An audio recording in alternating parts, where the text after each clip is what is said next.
A Virtual Pilgrimage of the New Testament, Episode 3, The Ministry of Jesus Christ in Galilee and Beyond.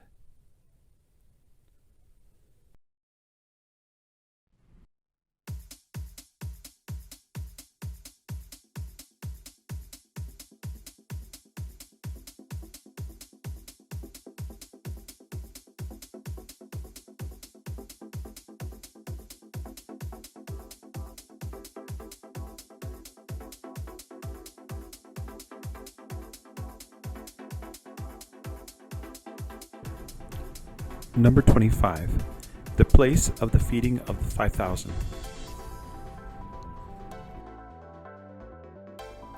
But Jesus said to them, "They do not need to leave.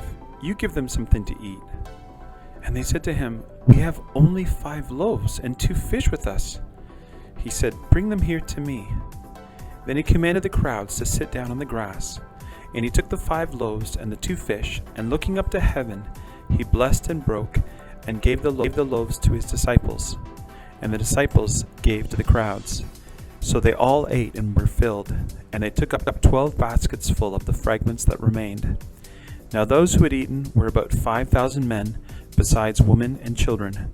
Matthew 14:16-21. The prophet Micah foretold that the one to be ruler in Israel would stand and feed his flock, and that this one would be great to the ends of the earth. Jesus fulfilled this prophecy when he literally fed thousands with one boy's lunch. In 381 AD, the Spanish pilgrim Lady Egeria described the place where Jesus placed the loaves and fishes on a rock, which is now an altar. In that place, he multiplied the loaves and fish to feed 5,000 men plus women and children. A Benedictine Catholic church called the Church of the Multiplication was built around the site in 1982. The building next to this beautiful church was burned down in 2015 by radical Israeli youths who were arrested and indicted on charges of arson. However, the main part of the church, and especially the altar, was unharmed by the fire. The church has since been rebuilt, helped by a $400,000 contribution from the State of Israel.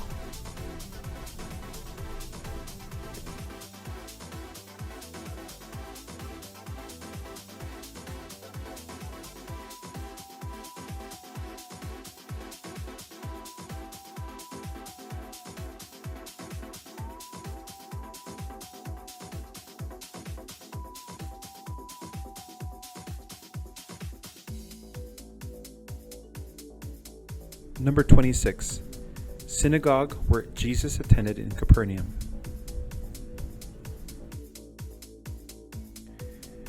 Then they went into Capernaum, and immediately on the Sabbath day he entered into the synagogue and taught. And they were astonished at his doctrine, because he taught them as one that had authority, and not as the scribes. Mark 1:21-22. In 1866, British cartographer Captain Charles W. Wilson discovered this ancient late 4th century synagogue in Capernaum. The upper level of white limestone was then partially restored as it stands today. However, it stands on an older 1st century synagogue made of black basalt. This lower synagogue was the one where Jesus cast out a demon and gave a sermon on him being the bread of life, John 6:25-59.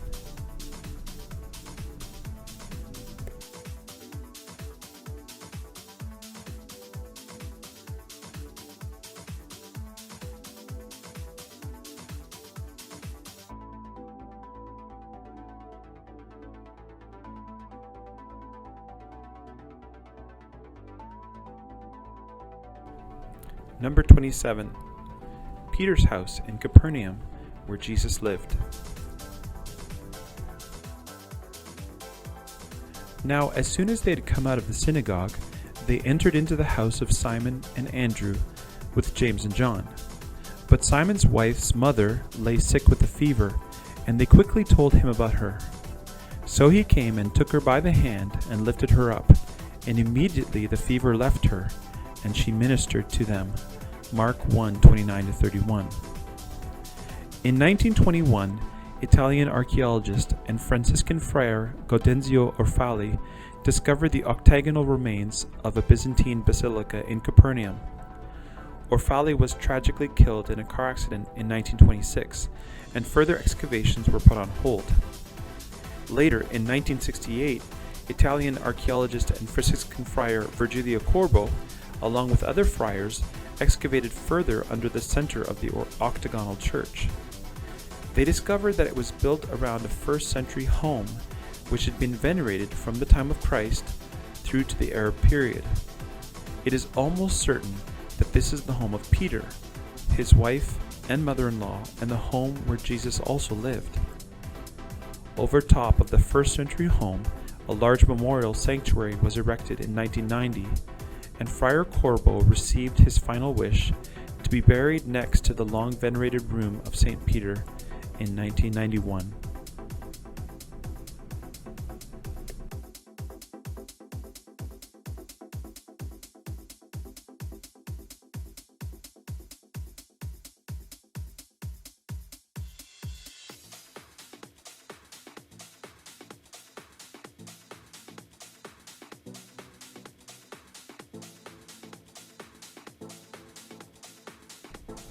Number 28. The Mount of the Beatitudes, where Jesus preached.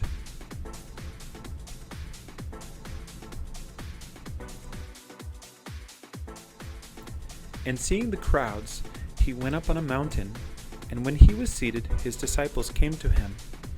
Then he opened his mouth and taught them, saying, Blessed are the poor in spirit, because theirs is the kingdom of heaven. Matthew 5, 1-3. In the year 381, the Spanish pilgrim Lady Egeria spoke of a cave in the hillside at the Seven Springs near Tabgha, upon which the Lord ascended when he taught the Beatitudes. The terrace above this still existing cave, called Mugara Ayub, is considered the traditional place where Jesus preached the Sermon on the Mount in Matthew 5-7.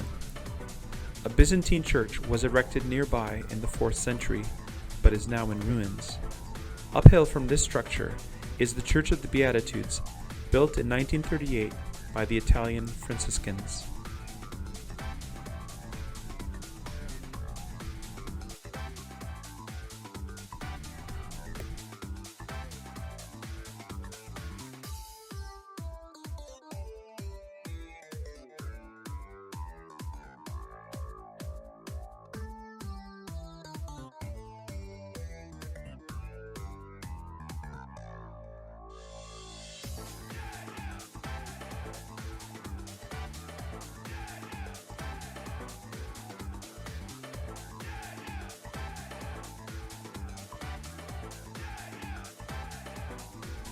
Number 29. The city of Nain, where Jesus raised a man from the dead.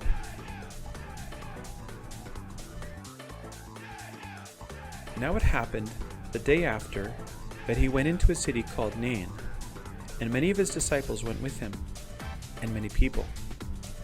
And when he had came near the gate of the city, behold, a dead man was being carried out, the only son of his mother, and she was a widow. And many people from the city were with her. And when the Lord saw her, he had compassion on her, and said to her, Do not weep. Then he came and touched the coffin, and those who carried him stood still. And he said, Young man, I say to you, arise. So he who was dead sat up and began to speak, and he presented him to his mother. Then reverence came upon all, and they glorified God, saying, A great prophet has risen up among us, and God has visited his people. And this report about him went throughout all Judea and all the surrounding region. Luke 7, 11-17.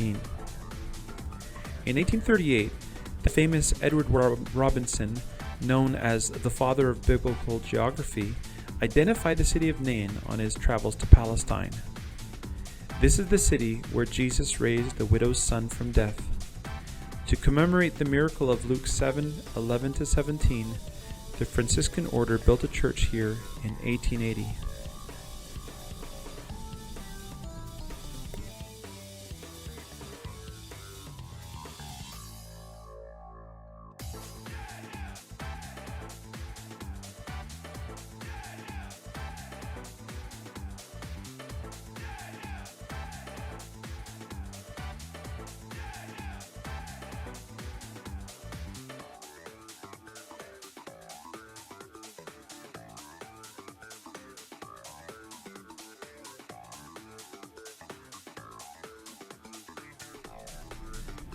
Number 30.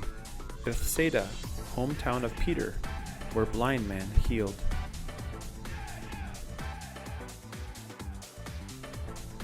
Then he came to Bethsaida, and they brought a blind man to him, and begged him to touch him. So he took the blind man by the hand, and led him out of the town. And when he had spat on his eyes, and put his hands on him, he asked him if he saw anything. And he looked up and said, I see men like trees, walking. Then he put his hands on his eyes again, and made him look up.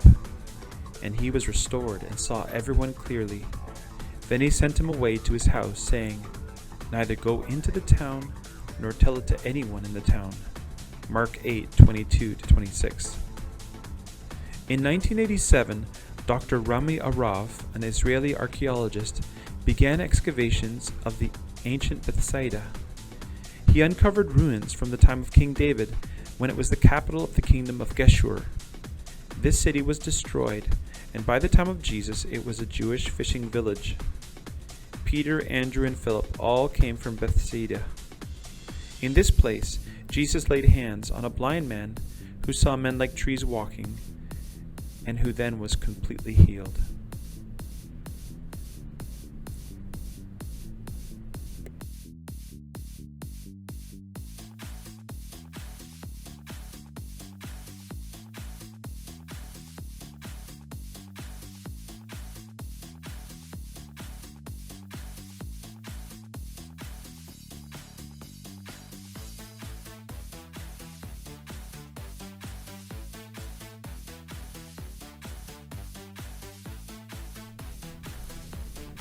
Number 31. The place of the deliverance of the demon-possessed men. And when he had come out to the other side, to the country of the Gergesenes, there met him 2 demon-possessed men coming out of the tombs, exceedingly fierce, so that no one could pass through that way. And suddenly they shouted out, saying, What have we to do with you, Jesus, you Son of God? Have you come here to torment us before the time? Now a long distance away from them there was a herd of many swine feeding. So the demons begged him, saying, If you cast us out, permit us to go away into the herd of swine. And he said to them, Go. So when they had come out, they went into the herd of swine. And suddenly the entire herd of swine ran violently down the steep place into the sea and drowned in the water. Matthew 8:30-32. In 1970, roadworks accidentally revealed the walls of a Byzantine monastery. Further excavations by Dr. Vasilios Tasfasferis, a Greek-born Israeli archaeologist, revealed the largest monastery in Israel, which was built to commemorate the place where Jesus cast demons out of the demon-possessed men. There are tombs built into the hill as described in the Gospels, and the lake floor plunges off abruptly, leading to the death of 2,000 pigs as recorded in Matthew's Gospel.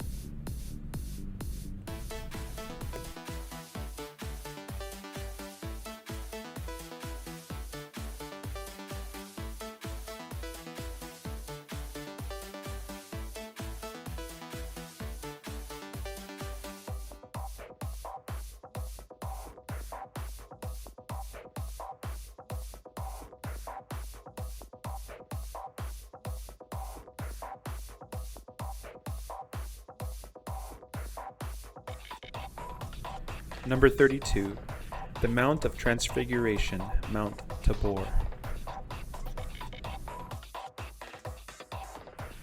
Now, after 6 days, Jesus took Peter, James, and John his brother, and led them up on a high mountain by themselves. And he was transfigured before them, so his face shone like the sun, and his clothes became as white as the light. And behold, Moses and Elijah appeared to them there, talking with him. Then Peter responded and said to Jesus, Lord, it is good for us to be here. If you want to, let us make 3 tabernacles here, one for you, one for Moses, and one for Elijah. While he still spoke, behold, a bright cloud overshadowed them, and suddenly a voice came out of the cloud saying, This is my beloved Son, in whom I am well pleased. "Hear him." And when the disciples heard it, they fell on their faces and were greatly afraid. But Jesus came and touched them and said, "Arise, do not be afraid." And when they had lifted up their eyes, they saw no one except Jesus only. Now as they came down from the mountain, Jesus commanded them, saying, "Tell the vision to no one until the Son of Man is risen again from the dead." Matthew 17, 1-9. The prophet Micah foretold that the Lord would tread upon the high places of the earth. Jesus fulfilled this prophecy when he was transfigured on the holy mountain. During Byzantine times, a church and monastery were built on Mount Tabor. This location was also identified by Origen in the 3rd century. In total, 4,300 steps were built up to the top in the 1st century, and it became an important pilgrimage site. By the 8th century, there were 4 churches and a monastery on the summit. According to tradition, this is the place where Jesus revealed himself to Peter, James, and John as much more than a man, but as God and man, according to Matthew 17, 1-9. Now the Church of the Transfiguration stands on the summit of Mount Tabor.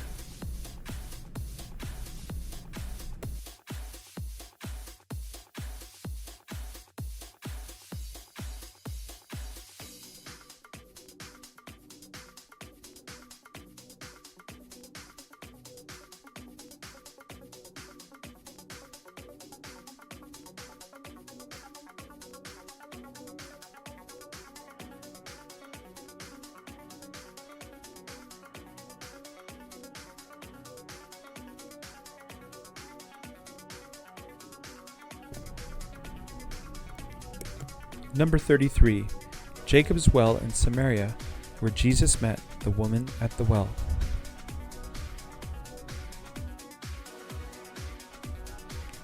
So he came to a city of Samaria which is called Sychar, near the plot of ground that Jacob gave to his son Joseph. Now Jacob's well was there. Jesus therefore, being wearied from his journey, sat thus on the well. Now it was about the 6th hour. A woman of Samaria came there to draw water. Jesus said to her, "Give me a drink," because his disciples had gone away into the city to buy food. Then the woman of Samaria said to him, "How is it that you, being a Jew, ask a drink from me, a Samaritan woman?" Because Jews have no dealings with Samaritans. Jesus answered and said to her, "If you knew the gift of God, and who it is who says to you, 'Give me a drink,' you would have asked him, and he would have given you living water." John 4, 5-10. This is the place where Jesus met with the woman from Samaria and asked her for a drink of water in John 4, 1-26. During Byzantine times, the site was identified as Jacob's well and was used for baptisms. American biblical scholar Edward Robinson visited the site in the mid-1800s and said that Jacob's well was a shapeless mass of ruins. Then the Greek Orthodox Church obtained the site in 1860 and built the beautiful church of St. Fotini, the Samaritan woman's name by tradition, around the well, which has a depth of 135 feet. Sadly, in 1979, Israeli extremists brutally killed the custodian of the well, Archimandrite Philomenos, as they wanted the area to be a Jewish holy site only. In 2009, 30 years after the custodian's martyrdom, he was declared Saint Philomenos.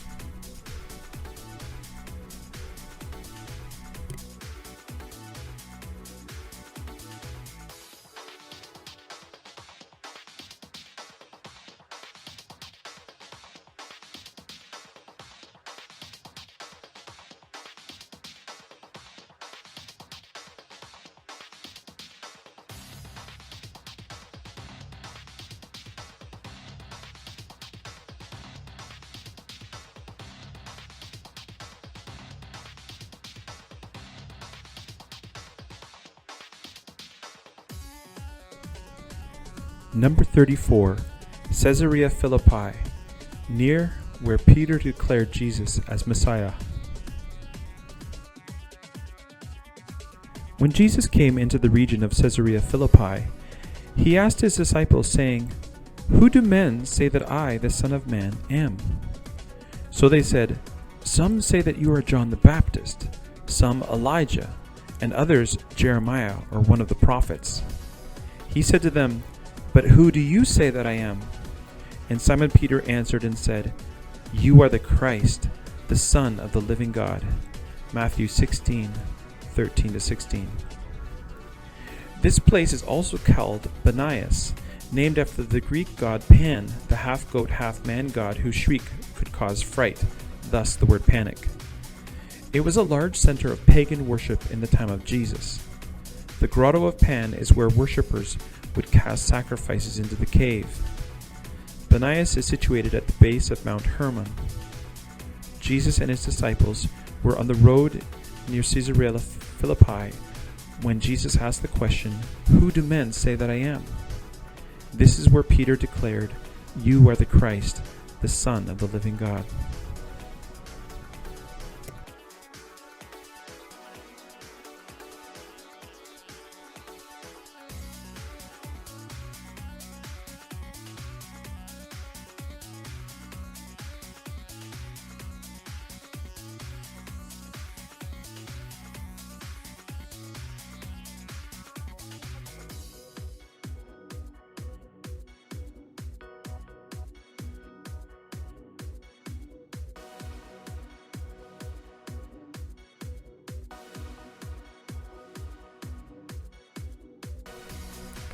Number 35. The place where Jesus called Zacchaeus. Then Jesus entered and passed through Jericho. Now behold, there was a man named Zacchaeus, who was a chief tax collector, and he was rich. And he sought to see who Jesus was, but could not because of the crowd, because he was of short stature. So he ran ahead and climbed up into a sycamore tree to see Jesus, because he was going to pass that way.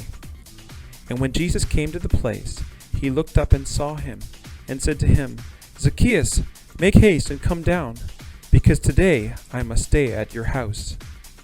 So he made haste and came down and received him joyfully.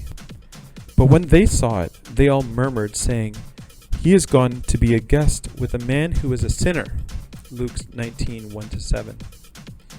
At this spot, on the grounds of the convent of the Good Shepherd in Jericho, Zacchaeus, a man of short stature, climbed the sycamore fig tree in order to see Jesus as he was passing by. Some believe this tree to be the actual tree that Zacchaeus climbed. Nearby is a little room surrounded by glass with the very old sycamore fig trunk, which the Orthodox Church believes is the actual tree of Zacchaeus. Either way, evidence shows that the sycamore fig tree mentioned in Luke 19:1-10 was somewhere in this vicinity.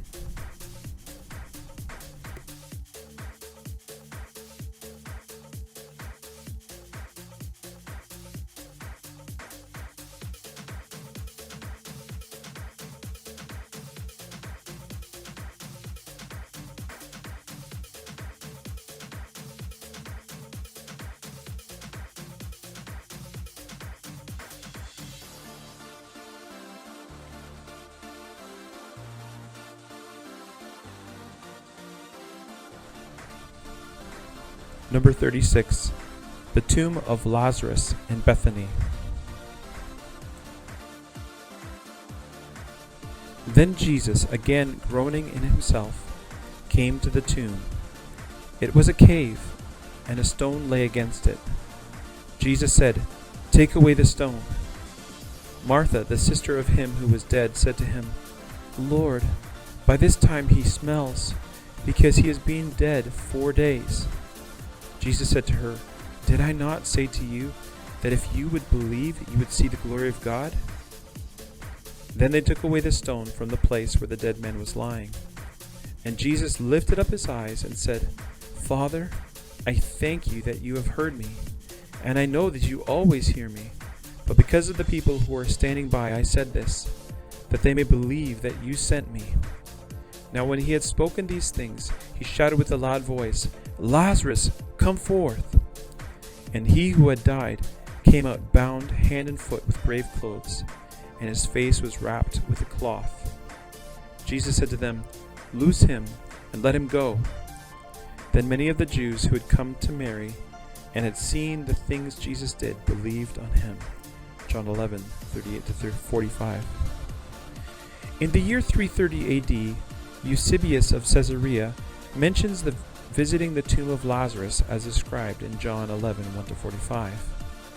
By the year 390, there was a church dedicated to Lazarus at this site called the Lazarium.